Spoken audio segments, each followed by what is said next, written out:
Seconds can change everything. Trading isn't luck, it's skill, timing, and discipline. Let's begin. Alright my friends, it's time to set up the strategy. I'm adding Fractal Chaos and DeMarker. So these are our tools for today. Let's start by adjusting our parameters. Okay, so first let's tweak the Fractal Chaos. I'll remove the fill, it is unnecessary. Now I'm changing the color to white so that the indicator line stands out more. So now everything is fully set up. Let's move on to the DeMarker. So it moves within a narrow horizontal channel and occasionally breaks through its boundaries. This happens regularly and always serves as an entry for a signal. So when the break occurs in the lower zone, the asset is considered oversold. So this means that it has been falling for far too long. So in this case, we wait for the price to return inside the channel, and this almost always triggers an upward move. You could say the DeMarker is giving us a complete ready-to-use signal. The same logic applies when the DeMarker breaks the upper channel boundary. So here you can see the asset is considered overbought. It has been rising for too long.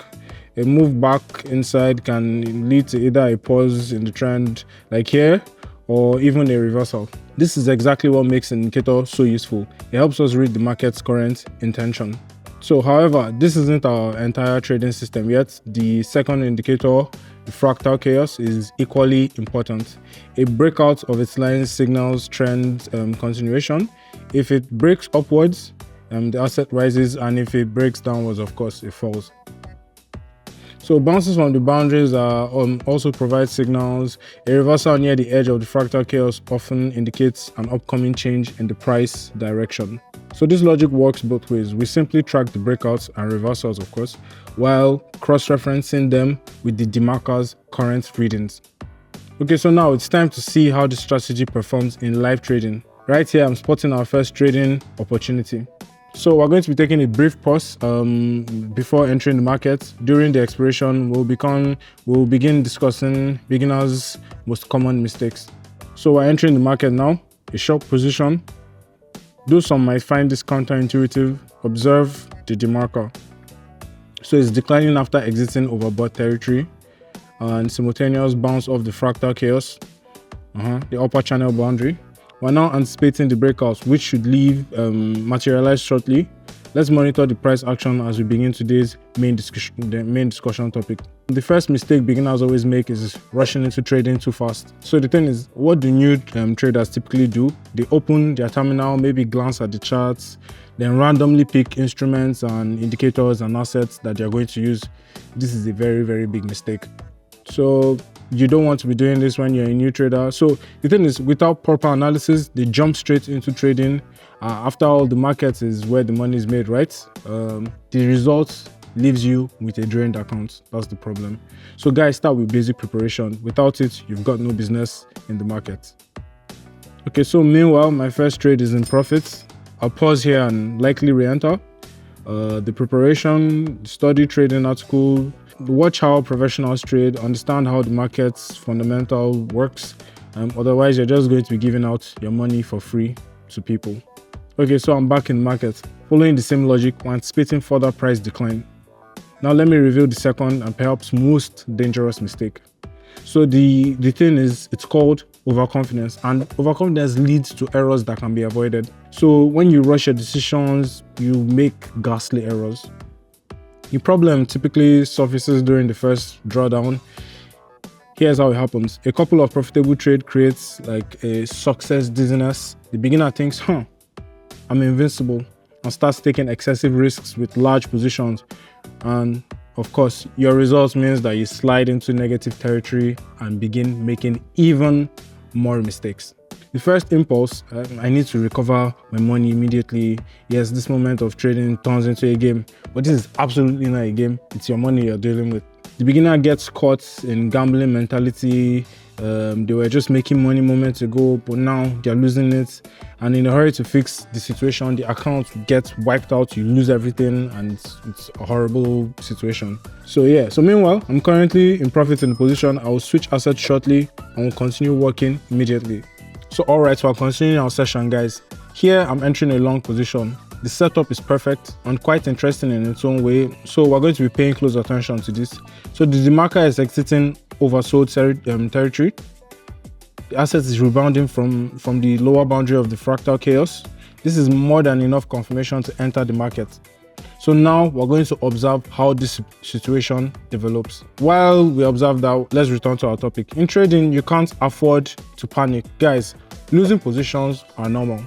Even after years of experience, you still take your losses.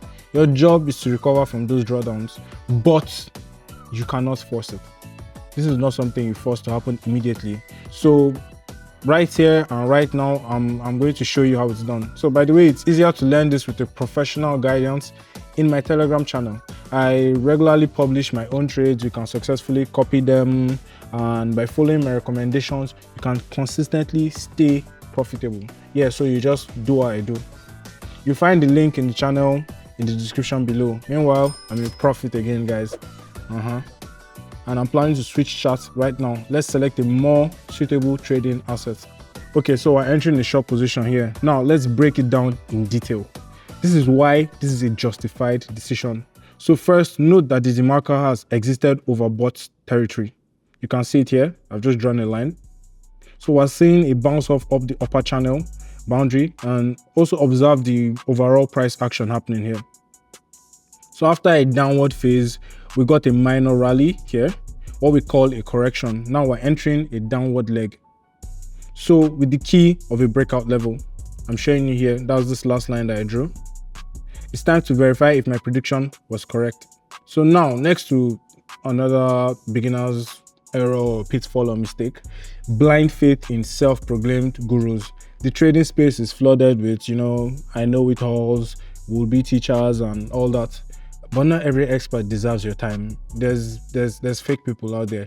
Real credentials require demonstrated trading skills, people that show you what they've done before and how they've done it before, and not just talk. As you can see, I back my word with trading actions. So 4 profitable trades closed already, maintaining positions in this setup. So continue to trade this momentum. You need professional guidance, guys, but don't trust just anyone. You see, okay, now I'm going to be entering the market again. Let's see if the price can break through at this key level. So when it comes to fake gurus, there's another danger. Beginners not only trust questionable sources, but also completely switch off their critical thinking. You stop analyzing for yourself what's going on. You just, I'll follow what they say. And that's a dangerous belief.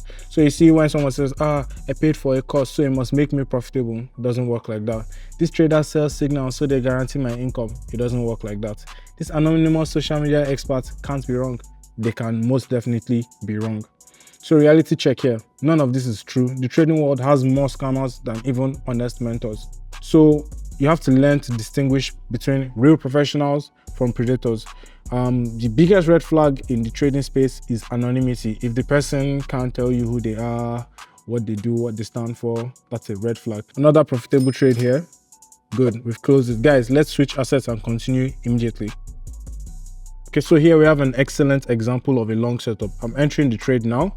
So while the marker has already entered overbought territory, it's still there, having previously been oversold. At the same time, note that the price is rebounding. We have a breakout in the fractal chaos midline. So here you can see it, twice in fact now. Wow. We can calmly expect the price to rise up to this key level here. I'm going to show you. Let's see how quickly we reach it. Okay, so this asset immediately started moving aggressively. I think we're almost there now. Let's examine another common mistake while we wait. So emotional attachment to a single asset. This is a very typical situation. So you manage to profit from Euro USD trading. It's great, it's good for you, but don't expect this to keep happening over and over and over again. That can't just be your go-to. You have to move on, you have to find what works and jump onto that. So good, you see here I've closed another trade. We'll be switching assets now. Okay, and here's our trade opportunity. First, look at DeMarker. It's already in the oversold zone, but it hasn't returned back to within the boundaries of the channel. At the same time, we've broken through a long-term support level. Now the price should drop rather significantly, and we'll verify this together. So while we wait, let's continue our discussion. Some beginners get attached to, a currency pair rather than, like chart actions. This results it's always disastrous, the result of this. When the asset becomes untradeable, its time's up. They still try to squeeze profits from it because they're attached to letters and words, not the actual value of this asset. And this approach is very wrong. All assets do have potential, and you may have your signature currency pairs or stocks or whatever, but you must evaluate their current market conditions objectively first. Always do that first. Back to our trading. The price has dropped significantly in the meantime. Just as I predicted, I think it's time to find our final trade of today. Let's go. Okay guys, let's trade another downward move here. I'm in the market and I think you can already see everything for yourself. Let me show you one last time. So the exit from overbought zone on DeMarker and the bounce of the upper boundary of the Fractal Chaos channel. This means that the price is due to drop after a brief pause here. Let me show you. Okay, so I'm confident this will be an easy trade for us. So what else do beginners get wrong? They are too emotional. It's not a mistake actually. It's more of a behavioral pattern in people. It's good sometimes, but it's mostly bad. Few people are prepared to lose money. Friends, look, 95% of market participants are in the red. This is just pure statistics. It's a numbers game. You can check for yourself. It's accurate. You can be among the lucky 5%, but it takes effort. You can't just will it into happening. So it's simple. Either you work hard and achieve incredible success, or you find yourself overbought. It all depends on you. So I'm moving on another trade, and our last for today. So I've closed it in profit. The balance now stands at $2,000. You can now summarize today's. You can see now I'm going to be summarizing today's lesson for you. And I want you guys to like, share, subscribe, comment under this YouTube channel. Let's grow this channel. Let more people see this so they can change their life for the better. I'll be waiting for you.